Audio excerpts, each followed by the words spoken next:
Hiya, my name's Caroline and I'm an English lecturer at City of Portsmouth College.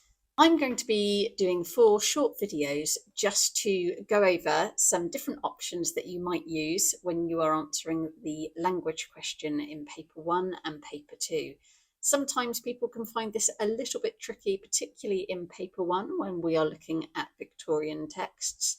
And that is because quite often those texts don't always have an abundance of different language features that we typically look for, such as similes, metaphors, and personification.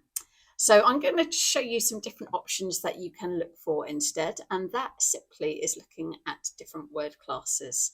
So for example, nouns, verbs, adjectives, or adverbs. And today I'm going to be starting off by looking at nouns. A noun is a word that is used for a person, a place, an object, or a thing, and they are scattered throughout all of our writing, all of the different texts that we look at. What's really important is if you are selecting nouns to identify when you are answering a language question, that you select nouns that are meaningful and obviously have an impact on the reader.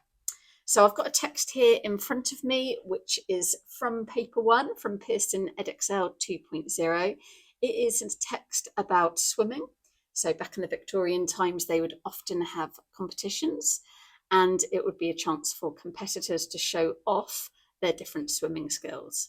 Now I'm looking at this sentence here, and it says, at 8:30, the competitors made their appearance in the water amid the cheers of the spectators. Now, if I was looking at that sentence and identifying some nouns, there are several in there that I might pull out. I might look at the noun competitors and also at the noun spectators. The noun competitors is a great word because actually it shows that the people that are taking part in the swimming event are people who have clearly trained for this. They are people who are really valuing this opportunity, and they are people who are potentially in a rivalry with each other because they want to show off their very best skills. We've also got the other word, which is spectators.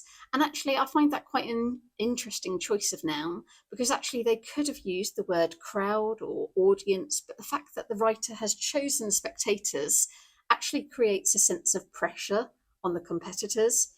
It tells you that these people are going to be watching really closely. It tells you that these people are going to be watching quite intensely. So actually for the competitors, it's probably going to add a sense of pressure.